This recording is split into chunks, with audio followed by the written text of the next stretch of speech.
Honorable Executive Vice Chairperson of KDISC, Dr. K. M. Abraham, Member Secretary, Dr. Unnikrishnan, our invitees for this consultative workshop on designing and developing the work near homes in the next few months in the state. I believe it is a very historic moment because as you know that in many areas, Kerala always make a first move. But we know that if you look at co-working space or work near homes, it's not necessarily that it is a new concept. We have people from WeWork here, which is one of the world leader in co-working space.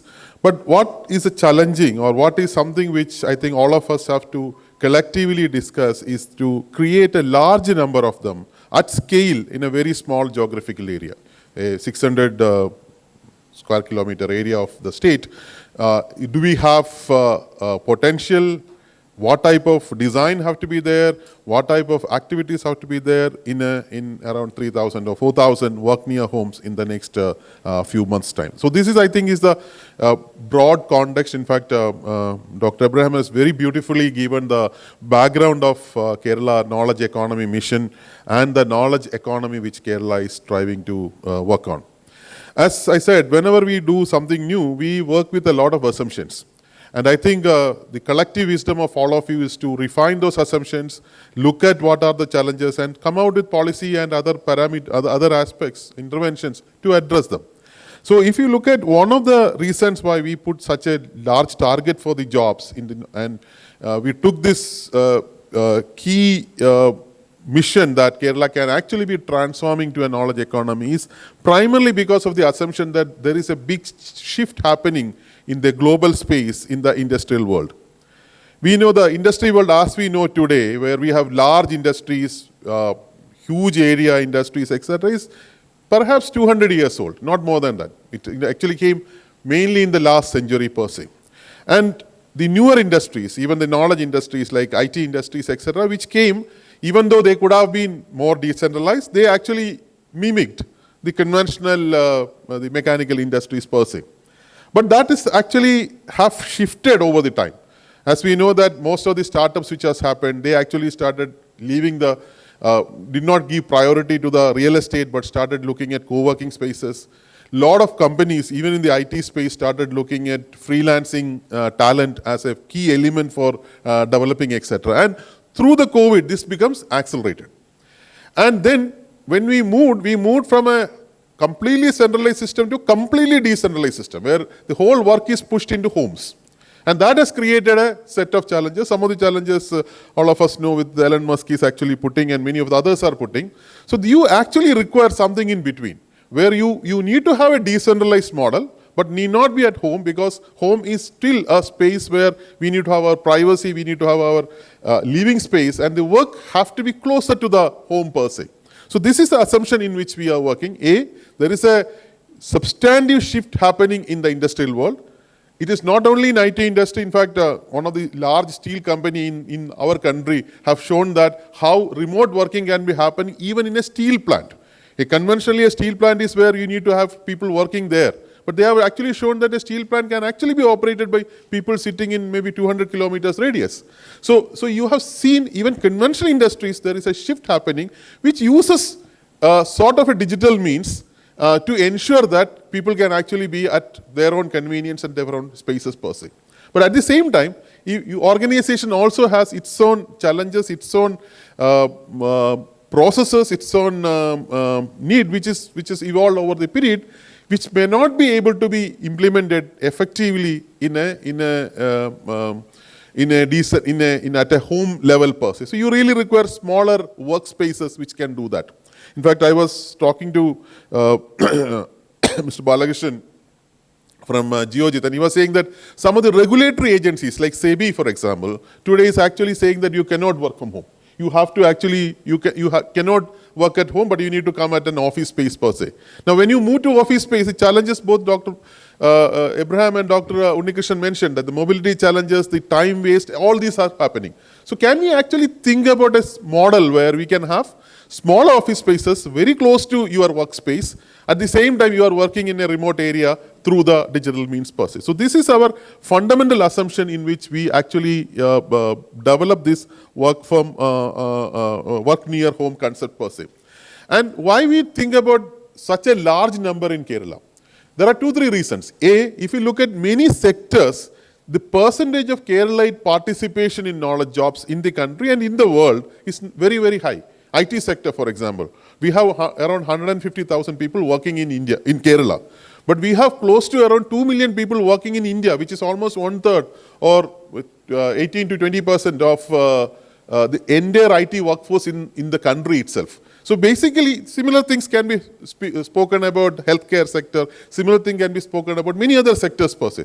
So you see here, there is a very interesting dichotomy there. There are people from Kerala who are qualified, who are talented, but they are not working in Kerala, they are moving out because the conventional industry sector did not allow large industries to flourish in the state per se. So in a decentralized model, we believe that this is a huge opportunity per se. To add to that, we also have something which is very unique, which Dr. Unnikrishnan has mentioned in his opening remarks. We have something called an urban continuum. Or we have an urban sprawl in some sense, where this discussion will be for an hour, and then we will have a summary of the discussions in all these 4 groups, and which will give a very clear pathway for the WNH implementation into the, as Dr. Abraham said, that it is not a long plan. It's not that we need to implement it in next 3 years or 5 years. It's to be implemented in next 3 to 6 months sort of a thing. So that this inputs from this discussion are going to be useful for that. Thank you very much once again for being here, and we look forward to have a very, very exciting and very engaging discussions and inputs for KKEM and Kerala's new model for the industrial development. Thank you very much. Right from the Kalikavala to, if you go up to the north, that is Manjeshwaram, or going to the Idiki region, you can see that almost same level of social infrastructure is there. You have good hospitals, you have good schools, you have international schools even in remote areas. You also have communication facility thanks to the new K-phone which is coming in, which is if you look at the density wise, K-phone is going to be the India's highest percentage of density of fiber available in any state, any geography, almost 2 or 3 times more than any other competing state per se. And so you are primarily speaking, and you have power availability. All our villages are having electric power, and you have reasonably good civil infrastructure in most of the state per se. So it is time that we need to actually start monetizing this. And that is possible when people actually start working remotely. We had a discussion few years back, in fact, in the start of COVID, with a couple of large industries from the in the IT industry from the country and outside, and they were telling us that you may not be knowing that there is a large number of freelancers of ours working in Wayanad, working in Perindalmanna, working in Pandikad, like remote places in other ways, but they are all well connected and people working at high-end jobs from many of these places per se. So this is something which we thought that is a second key advantage. There is a industrial nature of the industry is changing. Second is Kerala, whatever we used to speak about as Kerala's major challenges. Our major challenges are we cannot make wide roads because we have a social challenges to that, because people actually own land, they may not give that, so we cannot make wide roads. We have urban continuum which prevents us to do this. The mobility become difficult in those. All those negativities which till yesterday can actually be converted if we can actually create decentralized workspaces across the state per se. So that is our second assumption which drive this work near home concept per se. So given this, we need to actually start looking at creating a clear roadmap for this. And when you look at this clear roadmap, the roadmap will actually provide what are the drivers, whether the drivers which we spoke about are the right drivers or what more to be done. What are the challenges, especially we have people who have done this in the past in different parts of the world. What are the challenges they faced? What is that is expected out of a decentralized facility which is either a part of an organization's outsourcing facility, or a person working in a freelance mode, or a company ask a person to work from that, what are those challenges, and what type of interventions, what type of support systems the government can make? Like Dr. Abraham said, it is not possible for government to build all these 2,000 or 3,000 and I think we should not do it also. It has to be done in a PPP mode. It has to be done with the support of a large number of entities. Can be even with the part of local self-governments, it could be by the entrepreneurs, it could be by the organizations. So you have a different models of creation which has to be looked at. So this is the context in which I think we need to actually proceed in the next 1 hour, where we will have a threadbare discussion on this so that we will have a very clear roadmap on various aspects of work near home as a concept and what are the elements of that. So what we have done is that we have invited 4 categories of stakeholders. Of course, there are some overlaps between them. And we are extremely excited that all of you are able to participate today. So primarily I will divide this into 2 larger groups. One is users, other is enablers. The users of this work near home are the people who are going to use this work near home facility. So there are 2 aspects again. It could be individual freelancers, individual gig workers, individual employees, a very highly qualified lady who is not able to move to an office, but she wanted to work very close to her house. So all those becomes the one set of users per se. The second set of users are the people who are actually giving the work to them. So it could be by your own employee. So that means you are doing a remote working for a person from a company's perspective. Or it could be a pure gig type of a work where you are a publisher and somebody is actually working from that.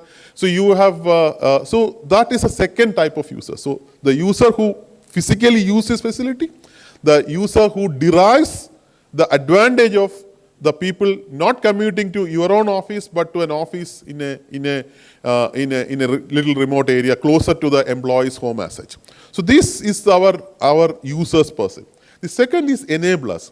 We have invited 2 sets of enablers here. One is the people who have done this, the people from who have infrastructure providers, people who have got experience in doing this. We have co-working space participants from WeWork, 91 Springboard, and many of the others are also here.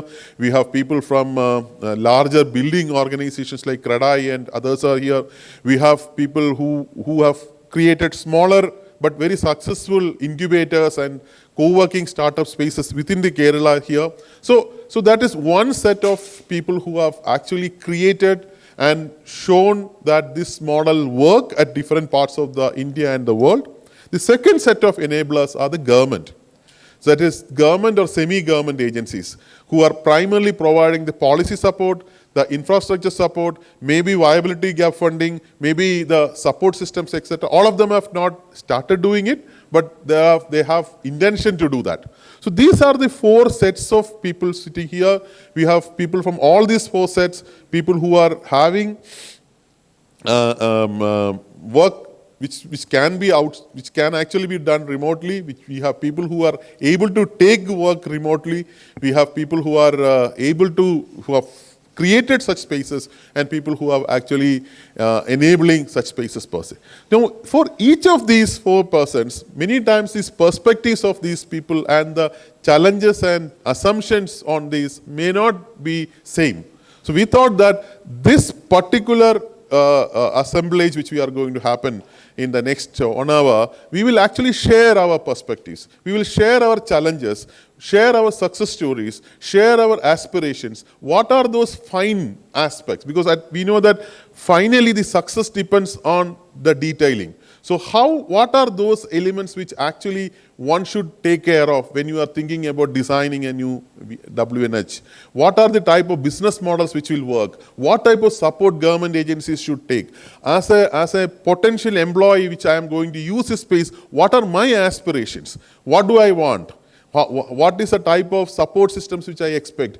As an employer, when I'm giving, I know that tomorrow onwards the person is not coming to me, but working near home, where I know that he may be sitting next to my competitor, what type of IP protection I may require? What type of infrastructure facilities I may require? What type of data protection, which systems which may require, especially in the case of IT, but in any other cases. So all these are actually the nuances which we may have to go.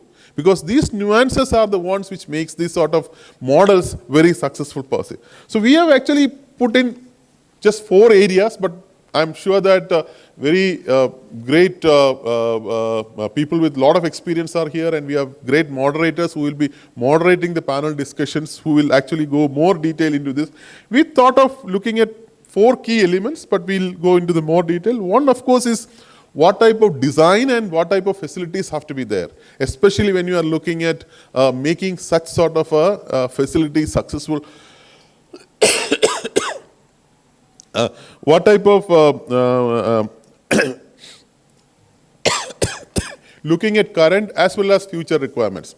Now, as I said, we believe this is something which is very futuristic, and we strongly believe that maybe in next 100 years, we don't see the industries in the conventional way at all. We may not see large industries. We may not see industries in huge estates per se. They are all going to be decentralized. So keeping that future requirements, what type of things have to, thanks.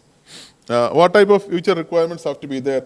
What type of, is the model should be different in the urban and rural areas? Even though we spoke about Kerala having a complete urban-rural continuum, still we do, if you are setting up something in a corporation area versus we are setting up in a panchayat, do we have to have some differences? Do we have to have some changes on that?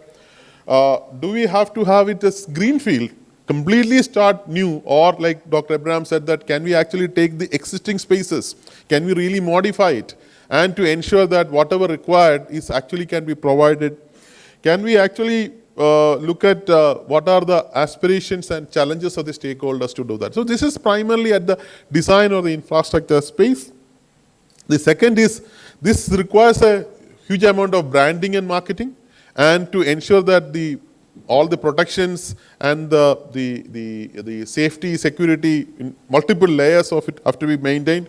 So what type of branding is required? Should we have a common brand across Kerala, just like Technopark is a brand for all IT spaces? Should we have a common brand for work near home, or should we have multiple individual spaces, which is already there? Should we have an overarching brand which makes sure that you will have a larger brand sales which is possible? Because as Dr. Abraham said, we are looking at 2 million jobs. The 2 million jobs are not going to come from Kerala. It is going to come from other parts of the world. So just like what we did in tourism, can we actually have a branding campaign which the government will support so that the work flows into this place?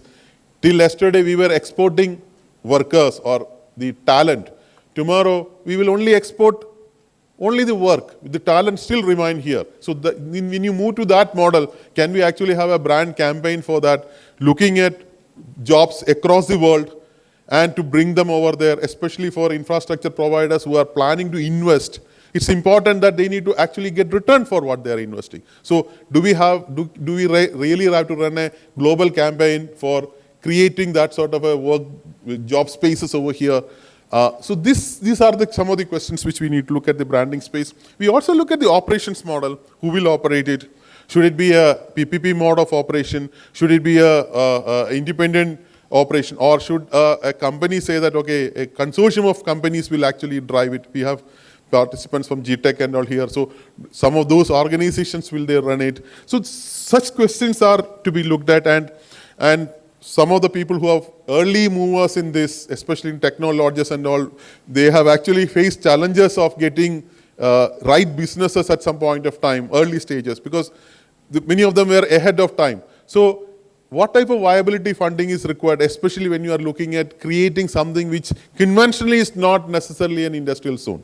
Because so if you are looking at little remote areas and all, should we have a viability gap funding sort of a model? So some of these questions are actually to be looked at. What type of other support services can actually be looked at? So this is primarily the operations model which we are speaking about. And finally, this is a business model. At the end, the investment which is made, whether it is done by the government, whether it's done by private party or by jointly, it has to be sustainable. And it has to give right returns for that. So what should be the sustainability model for that? What type of investment models we need to start looking at? What type of innovative models we need to look at? And as I said, this is a case where we are looking at a creation of a value model for WNH at scale. That is important, at scale. Maybe 3 or 4 work near homes here and there is not a very difficult thing to do. But when you are thinking about 3,000, 4,000, where we create a industrial infrastructure to some extent, the future industrial infrastructure across the state, it's extremely important that we discuss these things in a threadbare into the next 1 hour of discussion. So that is primarily the model which we are looking at in the next hour. So what we have done is that we have created 4 groups. Each group will have participants from all these 4 constituencies. That is the user constituencies, that is potential freelancers, existing freelancers, potential employees and existing employees.